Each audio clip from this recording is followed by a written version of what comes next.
What's going on, Letterman? We are back with another week of the episode. We appreciate you guys joining us. I know we had to take off last week. As you guys know, I coach, and we're ramping up there. Work was being absolutely insane. So we kind of had to pivot there. So we apologize for that absence. But we are back this week with the episode for you guys. So of course, we hope you guys enjoy. First things first, we want to make sure you guys know that we are streaming each episode in its full capacity on YouTube. So you guys can go ahead and give us a follow over there on YouTube. We greatly appreciate it. We also have been, and just with the schedule, it's been tough to keep up there, but we've been meaning to get some shorts out of these long format episodes that we're doing. So expect those to come a little bit later on down the road. We've just been trying to work and snip those up and get those clean and presentable for you guys. So those are expected to come later on down the road. So keep an eye out there. We are also streaming on platform services of your choice. If you like Apple Music, we are on there. Amazon Music as well, Spotify, things like that. So if you guys don't, enjoy watching it live, or maybe you don't have YouTube without the commercial, which it shouldn't show up that way. But if you guys prefer to just listen to us like on the way to work, just audio only, that'll be your best bet there. But be sure to, if you are using Apple Podcasts or Amazon, we ask that you guys, if you enjoy the show, go ahead and just leave us a review there. It'll go a long way with helping us work our way through this dreaded algorithm that I always speak about. So we really appreciate your help there. Housekeeping here. I think last time I talked to you guys, we were discussing how the foods and Ryan Clark's firing and just the way of the world at the time. Only for me to go on air today and find out that Chipotle had to remove its jalapenos because of the same situation. It's kind of crazy. It's kind of crazy. If it's not one thing, it's another. Now, I don't know who personally gets jalapenos from Chipotle, but if that is your go-to, that's kind of hit you where it hurts, if you if that's your go-to, you're making your bowls and now you don't have your jalapenos. I feel for you, but hopefully they get that cleared up. But I think as we get older, guys, we're just kind of figuring out that things just aren't what they seem or what they were. Especially coming out of COVID, it's been one thing after another, and they've just been like blitzing us with different things. And I think things were, although things messed up, it's just seemed like it's just blow after blow here. So, just hang in. Like, I was just thinking the other day, like, just as a kid, as a kid, I was just thinking about like, you have music class and you'd have to learn how to play the recorders or flutes or whatever your school had. And I'm just thinking, like, why did my school have us record and perform the Happy Days theme song in fourth grade? Like, how did that make us better in life? And I think the music teachers just did a lot of things. They got a tickle out of just watching these fourth graders singing this song from the 70s. And I don't think I advanced at all later on down the road. I had to use that skill. I don't think, unless it's like Jeopardy or something. But I don't think that skill came back to benefit me at all later on down the road. But as you look at life with a different point of view, you kind of see that these things are just, a lot of people are just figuring it out as we go. So that's what we're going to continue to do here as we age. But speaking of aging, I have a just quick story with this. This is kind of my welcome into being an old man. I always get on here and I say, oh, I'm old, things like that. At least up until now, I don't see it, and this may not be the best episode to relay that message, but I don't look in the mirror and see an old man. Typically, I can still see that 25-year-old man, still in the mirror, but your body, it doesn't hit you all at once. So I'm not at the point where I'm noticing, I'm waking up with random injuries, or I'm waking up with bruises and certain things like that. It's just like you start noticing things that you used to be able to do, you can't quite do the same. I used to pride myself in being able to just be stealthy. You couldn't tell me anything. I could sneak out at any time at night and go in the kitchen, grab a snack, come back up and eat it without alarming anybody. The dog will stay asleep. You just tiptoe throughout the house, and now it was just a thing. Now it's not the same. I still got the stealthiness in my mind. I think I'm still light enough on my feet that I can move like that, but my body will let me down before I do, before my talent does, I should say. So my girl she'll be sleeping there, and she's a heavy sleeper. She's the heaviest, lightest sleeper I've ever seen. So just the example of it is like, I'll get up, I say I gotta use the bathroom. I'll get up and I'll be at the door. I got the seams on the doors are nice and oiled, so no squeaking doors. I'm not getting caught up like that. I'll be on my way out the door. I done made it out of bed. She's asleep. I go to the bathroom, close the door, sleep. Cool. Come out the bathroom. I'm about halfway to the bed, and some old shit will happen. Like my foot will crack, or my knee will crack loud, and now she's up. I done made it the whole way. I done went and used the bathroom, got through that. You hear that, you hear the sink going, you wake up to that. It's been times where I've been in bed and I've accidentally like elbowed her, or like, kneed her in the face, and she'll react, but she'll stay asleep. I ask her about it in the morning, and she won't remember it at all. She sleep through that. And now that I think on it, she probably was knocked out. Maybe I just knock her out with it.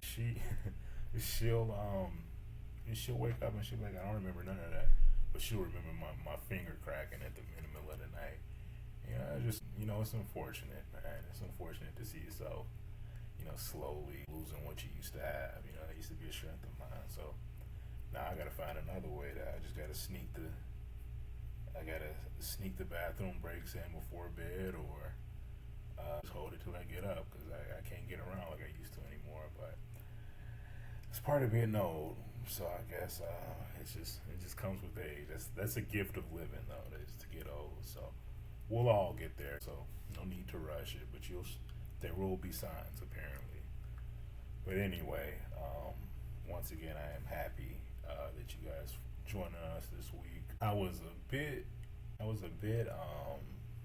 at a crossroads with what I wanted to do this week. Didn't have an interview. I am getting those on the books, guys, though. I'm trying to get those scheduled. I know I don't want to stray away from that format. I know we came here to hear from the athletes. And I know I mentioned it would be kind of a hybrid show, but I did kind of want to make sure the athletes that were willing to talk about their life stories and, how they came to be within the sports world, had the opportunity to come on the show and really speak about that. So that's not lost on me. I am trying to make those podcasts happen. But, athletes are busy. Everybody's busy. I don't think this is the economy where many can just sit around and not work. So you got to kind of work around their schedule there. And it's just a lot going on. Some people don't want to tell their stories, which is perfectly fine. But just trying to find a happy medium there. But yeah, we're still working away there. But this week's episode, I did the Reddit show last time, and I didn't want to double up there, so we're just kind of going through life, and a situation occurred back home from my high school. We had a loss last week. A loss of a beloved coach. He was well liked and loved, and we, a lot of people, when people pass away, we get on and we say, oh, you give you the shirt off their back. No, this was just speaking from the heart here. This was a great man. He was like a father to a lot of young males there. He kept a lot of them on the straight and narrow in high school. He was a dean. Started off as a teacher, basketball coach. The late great Tim Bankston Sr.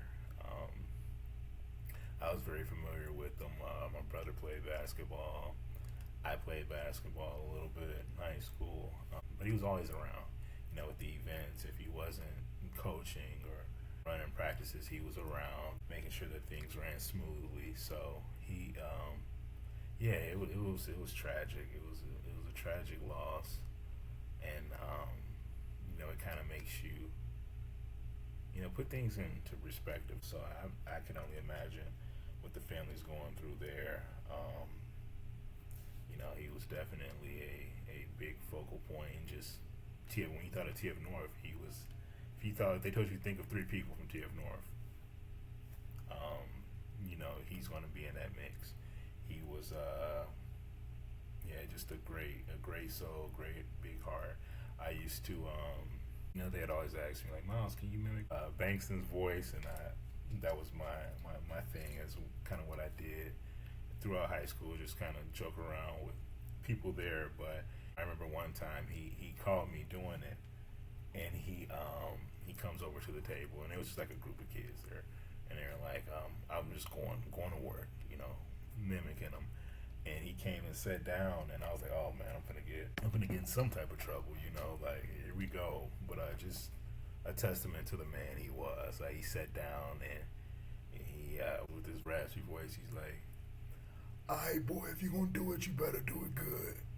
So I was, pressure was on, but that could have went anyway. He could have been like, hey, don't mock me, like, you were a kid, don't mimic me, don't do it. He was just a good spirit, man. He was always in an upbeat mood. So and just wanted the best for those around him. He's gonna push you, he's gonna coach you hard, he's gonna tell you what you're doing wrong, but it was all for the betterment of whoever he was engaging with. So it's definitely a tough loss. I hope and pray that they are get to the bottom of this. This shouldn't be one of those incidents that go unsolved. Not that any of them should, but man, this man meant a lot to too many people, for us to kind of be slow-footing there. So I hope the CPD does what they need to do.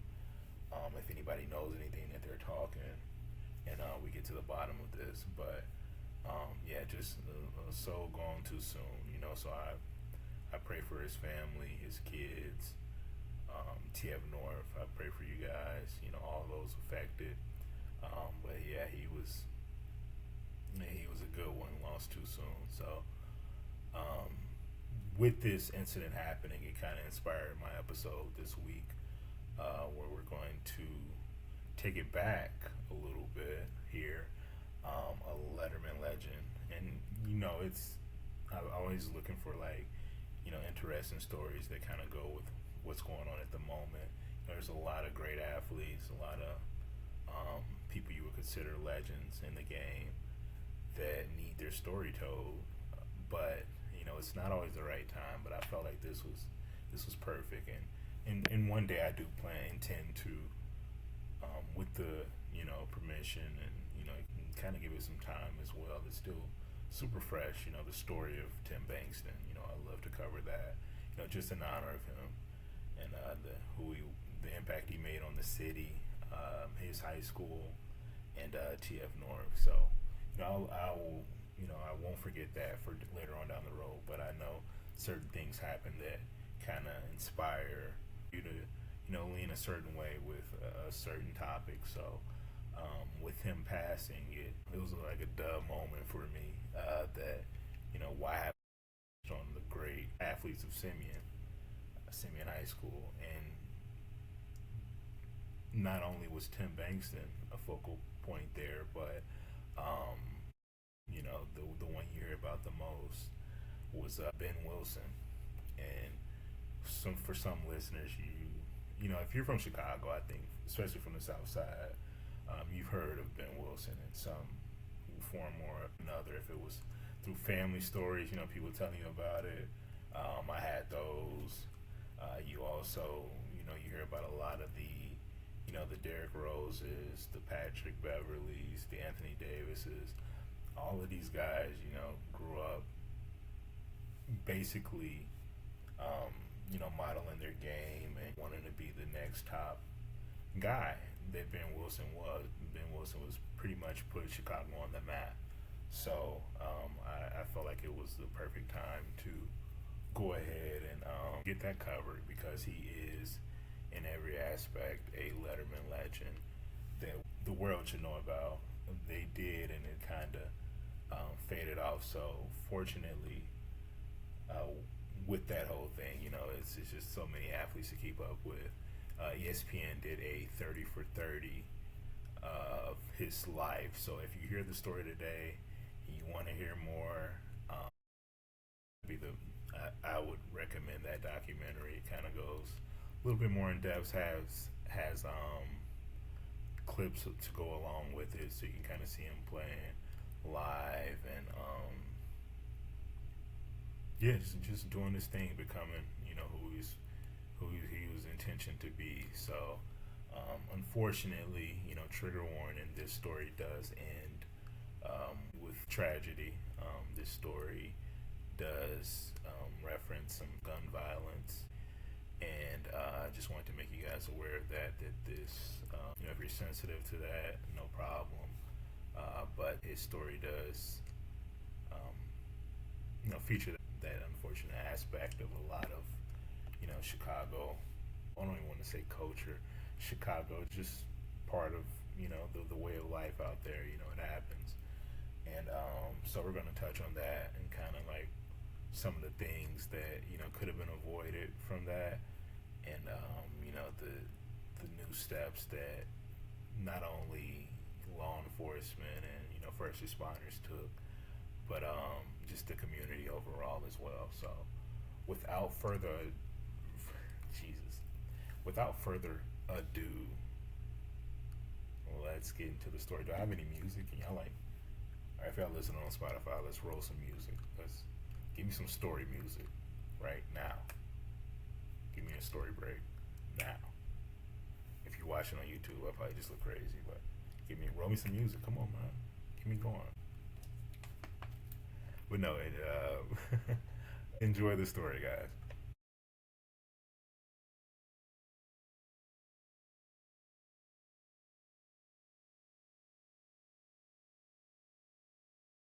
So let's get into it, guys. So Ben Wilson. Imagine Chicago in 1984. The city is cold, gritty, and fiercely passionate about sports. But on the south side, at Neil F. Simeon High School, something transcendent is about to happen. When you talked about Chicago basketball in the mid 1980s, you weren't talking about Michael Jordan just yet. He was just a rookie finding his footing with the Bulls. At that time, the undisputed king of Chicago basketball was a high school senior named Benjamin Wilson, who everyone called Benji. Now I know I'm just cutting away like right now. I know they're in the documentary. They interview a lot of his family, so they kind of go into details on why they call him Benji. I haven't seen it in a couple years, so I want to leave the door open though there for you guys to go and follow up after this episode. You know, especially those who haven't heard the story.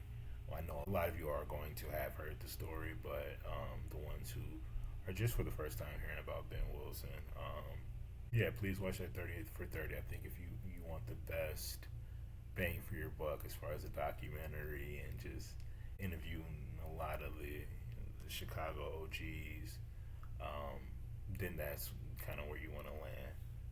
So, okay. Who everyone called Benji. Standing 6 foot. Not again. Come on, man. Standing 6'7", with smooth guard skills, effortless court vision, and a soft jumper, Benji wasn't just the best player in Chicago. He was ranked the number one high school player in the entire nation.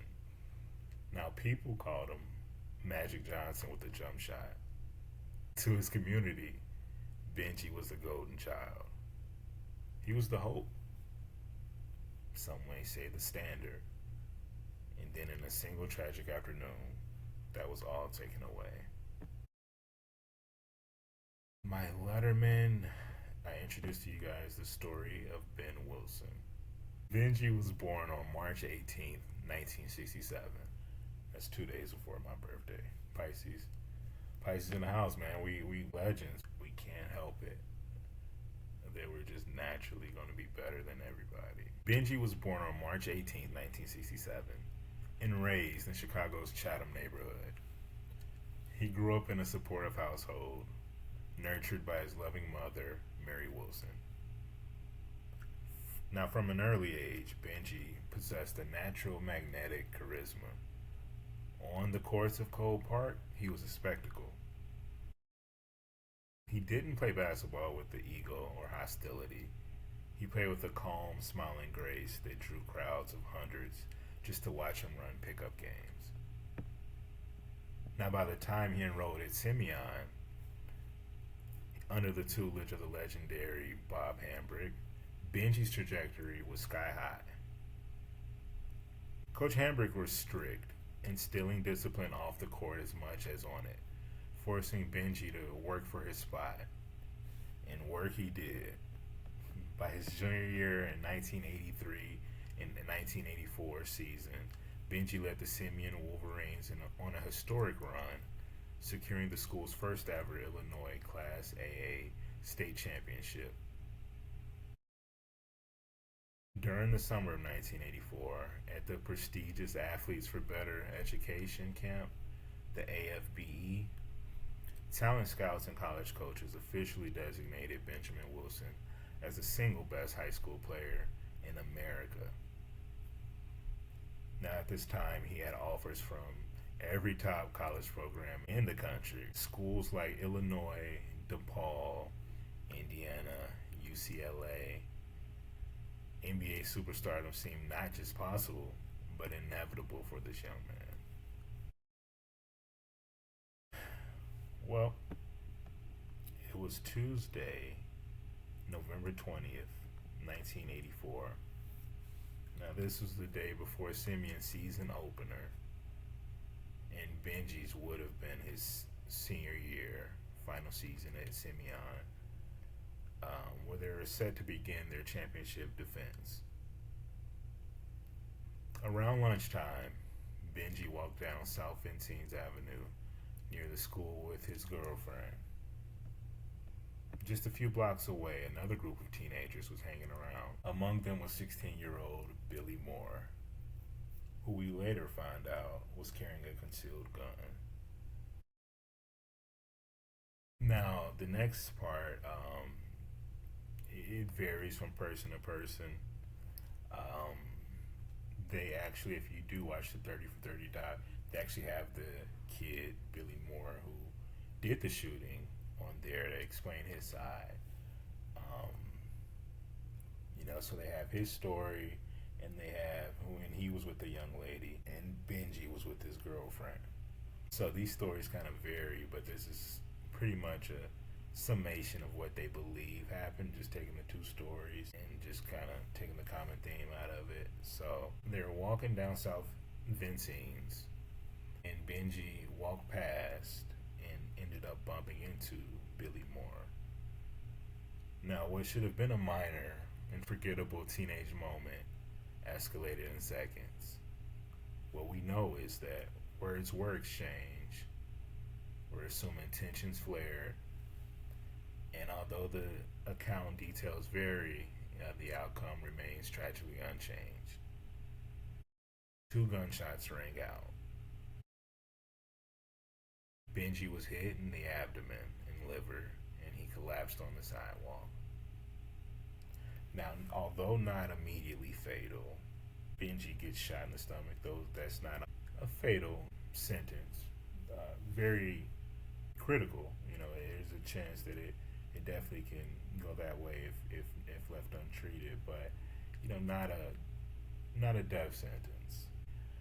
Two shots, you're not you're really rolling the dice there, but getting shot in the abdomen, it takes a while if you get the appropriate help. So I don't want to kind of preface what's to come, but we've seen a lot of people survive gunshot wounds to the stomach. So Benji, he was hit in the abdomen and the liver, which caused him to collapse into a gate where he slumped over, observed the wound, and from many accounts was silent. So the ambulance. So, and if you listen to the story, they said the whole school pours out of the facility to run over to the area where the shooting had taken place. So I'm going to assume that they were probably getting out of school, and maybe they were going to get something to eat. Maybe he was going to. We would do that sometimes before practice. Just go get a bite to eat. And see if you had like an early day. Maybe it was a half day. It was November, so it's usually around a parent-teacher conference time or something. So I'm assuming maybe it was something similar to that. But nevertheless, once the gunshots were fired, the kid Billy immediately fled, and he fled back en route to the school. So the crowd is coming. They don't know who shot him, and the kid's running towards the school to get away from the scene with his friend or girlfriend. That hasn't been confirmed. So the school pours over. Somebody notified the paramedics to come, and that's where we're at in the story. So the ambulance ended up taking 40 minutes to arrive. 40 minutes. Think about that. You're bleeding out for 40 minutes. And he wasn't dead when they arrived. Like, he was not deceased when the paramedics arrived. He was still fighting. Could you imagine if they had gotten there in 5-10 minutes? There's just like paramedics around that area. So I was not around in 1984, but I do know now there's definitely, and this could have been in response to this incident, but I definitely know that Simeon has, ample first responders around in that area. So I can only talk to today. I was not born at this time, so I don't know. It could have been a lot different. You factor in there weren't cell phones either, so someone had to dial in.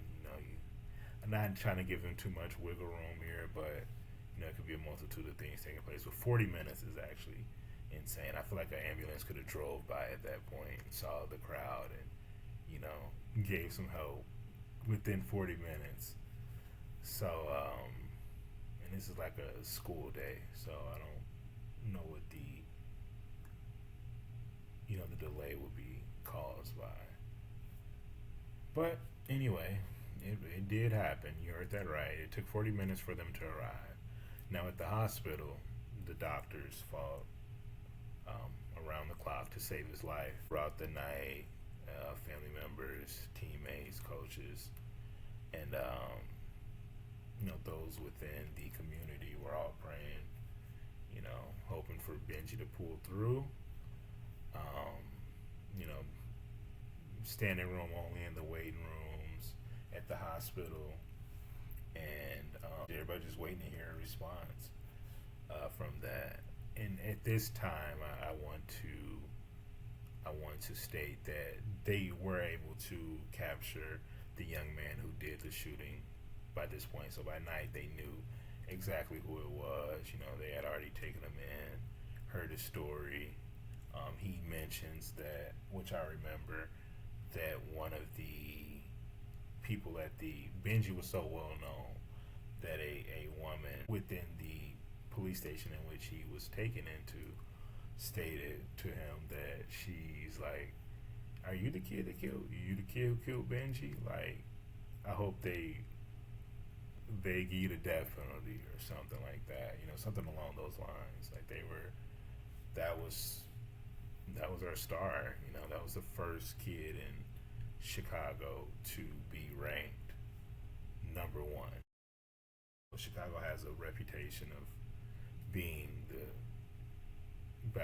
like have the basketball talent and produce basketball stars, and you know we've lived up to it. But he was the one to be that building block and set that foundation for us. So yeah, so everybody's waiting to hear the news, you know, and I believe he got taken to St. Bernard Hospital, which, in comparison to the other hospitals surrounding at the time, probably wasn't the best hospital to go to because they weren't built to handle that type of trauma within patients. It wasn't the place to go. You know, you got your Mount Sinai's, and you know, and that's out on the west side, but I'm not sure on the south side where you would have taken them, maybe Trinity, or it just depends what was around at that time. But yeah, they were working, you know, doing the best they can, from what reports are stating, that to, you know, save his life. But unfortunately, the next morning, November 21st, 1984, the 17-year-old Ben Wilson was pronounced deceased. Now, the news of Benji's passing hit Chicago like lightning. You know, this bright star that made it through all of this and was set to, you know, that was carrying the name of Chicago, Simeon, just, you know, representing it well and getting ready to, you know, put us on the map, really. And as I mentioned, this is before Jordan's rise to fame. You know, he had just got drafted in '84, so the city didn't have much. It was before the '85 Bears, you know, so this was it for the time, you know. So for that light to kind of be, you know, snuffed out is it was depressing to a lot. And I know a lot of people, I know even in my family, we often have incidents in life where we realize we never forget what we were doing. So for me, it's when I found out Michael Jackson passed away. I think it was 2008. I remember what I was doing then.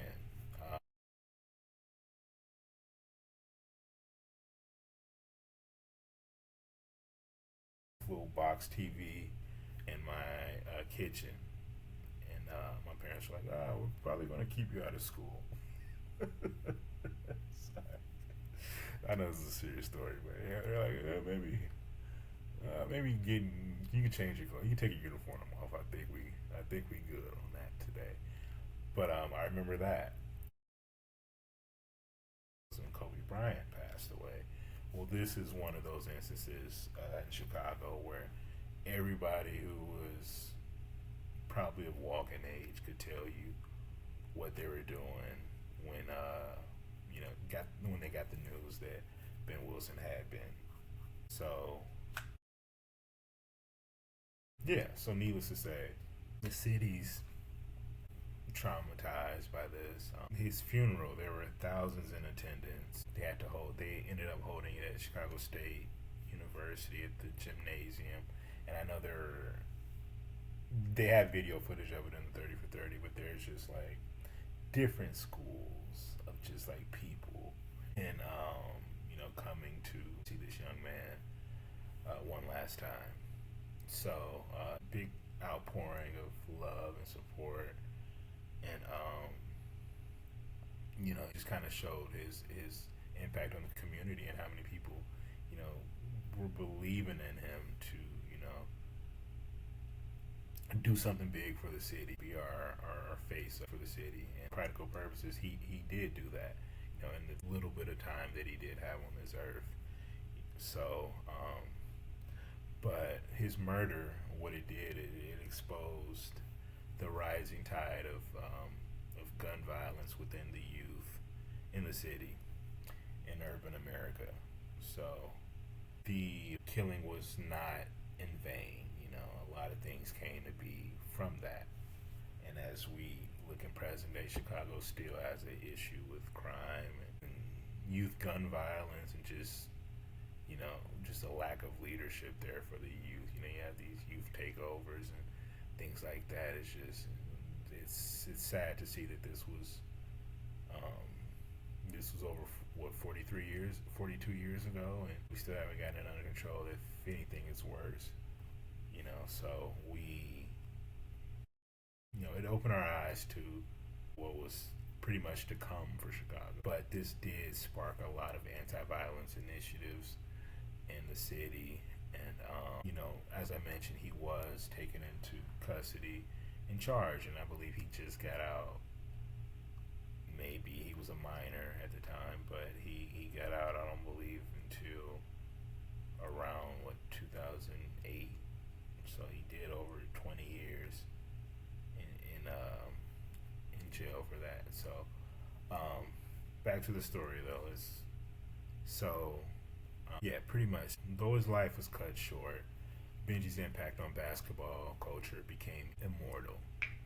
At Simeon High School, the number 25 jersey became sacred. It was reserved for only the team's top leader and player. Years later, a young phenom named Derrick Rose earned that right to wear number 25 at Simeon in honor of Benji on his way to becoming an NBA MVP. Future stars like Nick Anderson and Jabari Parker wore it with pride, carrying Benji's memory onto the court. Hey, he's some studs, man. I don't think I would have wanted to wear that, because let me have a bad game and the city gonna be on my back. And I wonder what's the process to do that. A retired number. Well, I don't think they said it was retired yet, but it's like, give me, I'll wear 24. I wear 23 before I wear the city's first hopes jersey. Ugh. Anyway, all right. But yeah, these were all great athletes, great Simeon stars and legends in their own rights. But they chose to wear the number in honor of Benji. So that's these are kids who weren't born in 1984 either. Jabari Parker was in high school when I was in high school. So,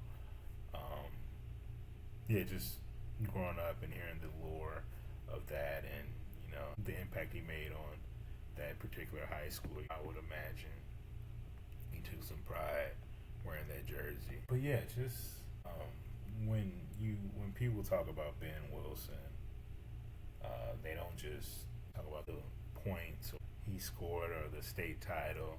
They talk about what he represented. And for a lot, he was the blueprint for the modern, versatile tall guard. He was a symbol of pure potential, a reminder of how fragile life is, and a beacon that continues to guide generations of hoopers coming out of Chicago. Although Ben Wilson's story is heartbreaking, his name remains forever etched in the soul of basketball royalty. And they are absolutely spot on with that. So I would liken it to an Anthony Davis, who was Chicago native as well. He attended Perspectives, and they kind of had the similar high school story. So Anthony Davis came into high school similar to Ben Wilson as a guard. So they're both around like 5'10", super skinny kids, tall, lanky kids who played point guard and just got a massive growth spurt between their sophomore and junior year. Freshman and sophomore years growing over like 7 to 8 inches, and moved over to forward, but still had that point guard handle, the agility, the vision that comes with it, of a point guard. But they're 6'7", 6'8". So there's like super funny pictures of Anthony Davis in high school where he's like, he's got to be like 120 pounds at like six 6'4". He's just super skinny with like goggles. He's like taking the ball up court, but these are all like ended up being great Chicago basketball players, and we see what Anthony Davis is doing now in the NBA. But yeah, very similar to him. Every time I think about Ben Wilson, and we don't know what his career could have progressed out to, but we just from seeing like what we were able to see within his time, it's definitely similar to the I would say like an Anthony Davis skill, and that's probably what it would have panned out to be. But without Ben Wilson, you weren't going to get that tall guard. The guys you see now, you see the big sitting out shooting jumpers, not getting in the post and banging like they used to. He kind of was one of the. I don't want to say he didn't mainstream it, but he was definitely like a catalyst to show that bigs could do more than just sit down in the paint, post up, get rebounds. A lot of them had a lot more to offer to the game. So that is pretty much the story for Ben Wilson. I always like to, have a reflection moment of just like the athletes and just like you never want to leave this earth without leaving or something changing, during your time here. And Ben Wilson left a legacy, but there is also some things you really don't hear about, that came from his life overall. I don't want to focus on the death because, that's not his legacy. It's an unfortunate way for the story to end, but he did so much more to the city that I would be doing him a disservice if we focused on just that. But so I wrote some things here. It says, while Ben Wilson is widely known as a legendary high school basketball star,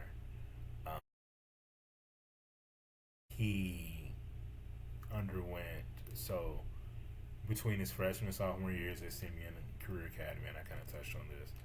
Wilson underwent a massive growth spurt, growing from 5'10" to nearly 6'7" over a single summer. That's insane.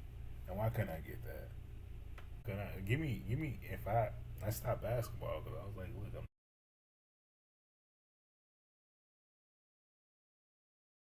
if they would have gave me 3.5, 4, give me a 4-inch growth spurt summer. See what I would have, man. I don't know what I'd have been, but I've been some. Yeah, insane. 7. That's a what? That's a 9-inch. We gotta start talking about measurements though, but that's about that's a big growth spurt over the summer. And with that growth spurt, he was able to retain all of his guard abilities, which is where that nickname of Magic Johnson with the jump shot given to him by his coach, the legendary Bob Hambrick, who I believe passed of cancer. So they have a big tournament that actually my school hosted, and I don't know if that could have been done strictly from Bankston. Bankston being a former student athlete of Bob Hambrick's during that championship run at Simeon. Sure, but we would host it. You would think maybe Simeon would, but they hosted it at TF North, so I think that's super cool. I don't know if they still do it, but when I was in high school, they did. So Bob Hambrick, a legendary, definitely Hall of Famer, high school basketball coach, kind of set the stage for what Simeon was to become and as a basketball powerhouse. And I'm sure everything he did pass down to the other coaches, and it works. And if it ain't broke, don't fix it. So Ben Wilson was also the first number 1 prospect in July 1984 after attending the camp. He was the first Chicago player in history to earn the top national ranking.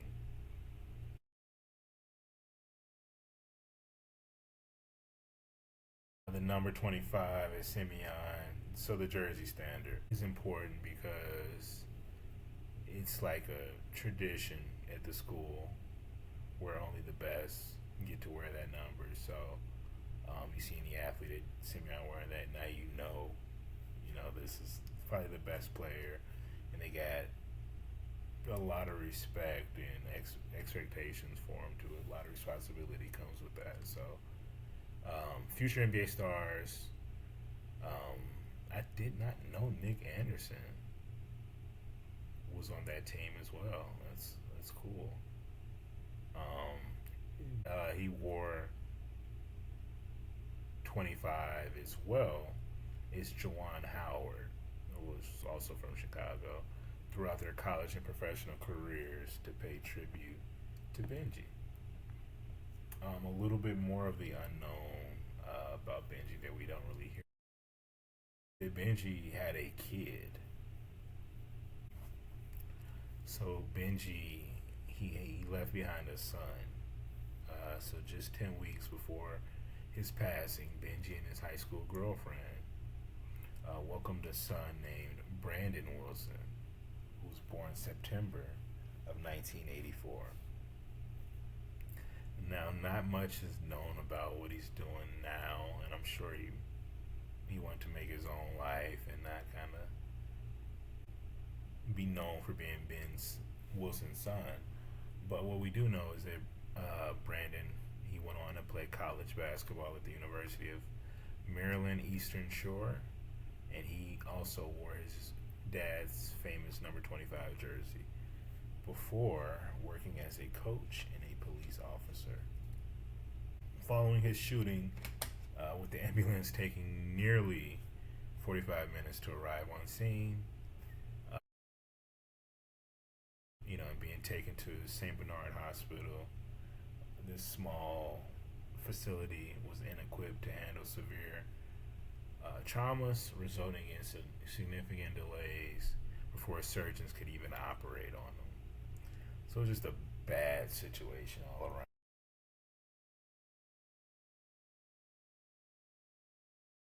Yeah, so he waited 45 minutes before paramedics even came to, stop the bleeding. And, you get to the hospital and you gotta wait to get operated on. Man, it wouldn't be no St. Bernard. I'd suit the pants off them, man. It'd just be a dog left. It wouldn't be St. Bernard Hospital. It'd just be Cujo out there. Don't play with me. I lose a family member like that. Like, what we doing? Anyway, yeah. It'd just be a dog. It'd be the St. Bernard. It'd just be a dog house out there. No facility. Anyway, as you could imagine, outrage over the mishandling of his medical care led to reforms in how trauma centers were designated and how emergency medical expenses. Why did I say that? Rage over the mishandling of his medical care led to reforms in how trauma centers were designated and how emergency medical responses were handled in Chicago public schools and urban neighborhoods. So, that is the story of Ben Wilson, guys. Hopefully, I made that story enjoyable for those who heard it, and for those who didn't hear it or hadn't heard of Ben Wilson. I hope you guys are moved to do some deeper research about his life and legacy here in Chicago.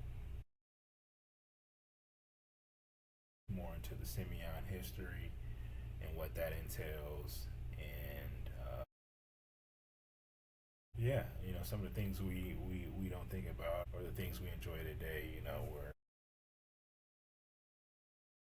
certain athletes and the draw and pull of and the respect that Chicago has in the basketball world started with that team. I don't want to single out Ben Wilson because there's a lot of, as you just heard, Nick Anderson was on the team. our coach Tim Bankston, which you'll see in the documentary. I actually believe in the championship game, Ben Wilson got into foul trouble and had to sit down. And the late Tim Bankston had came into the game. I'm assuming he was on the bench. And he's like, "Oh hell no, hell no!" And they put him in, and he went stone cold.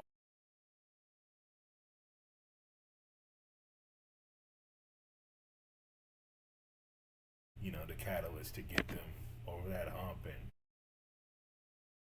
so, if it wasn't for his effort in that game, I don't know if they even would have won a championship because they're, you know, Ben was a big part of them getting there, but they were completely loaded.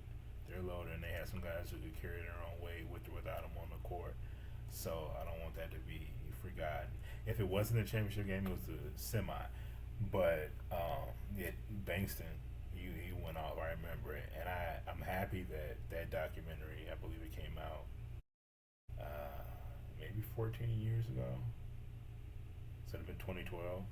I'm happy it came out when it did because we're able to, we would see him in school and we would always be like,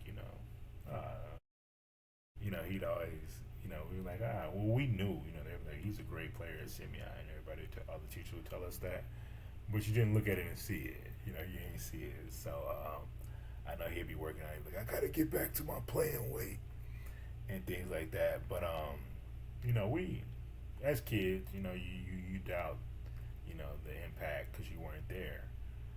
All it is just like, legends now.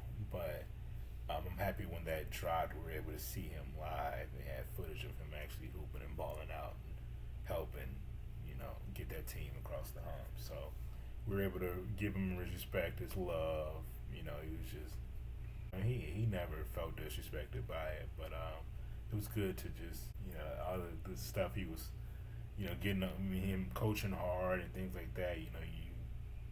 You listen, but you're always like. Then once you saw it, it definitely you listen with the second ear after that because you saw what he had did with his time playing ball. So yeah, but that'll do it for us this week, guys. I appreciate you as always for tuning in. I hope you enjoyed the story. Ben, I hope I did you justice with relaying your story here. I know it was fairly quick. I didn't want to go too long, but please feel free to do some digging on your own and go listen to the full story where you can get interviews from people who are actually there and live that moment with them. But be sure to give us a follow if you like the episode. Leave us a review. Don't be afraid to hit that like button. We do have shorts coming on. I promise you guys, I'm working on that. We're a small team here, but we appreciate it. Each and every one of you guys for listening and tuning in. But that'll do it for us this week.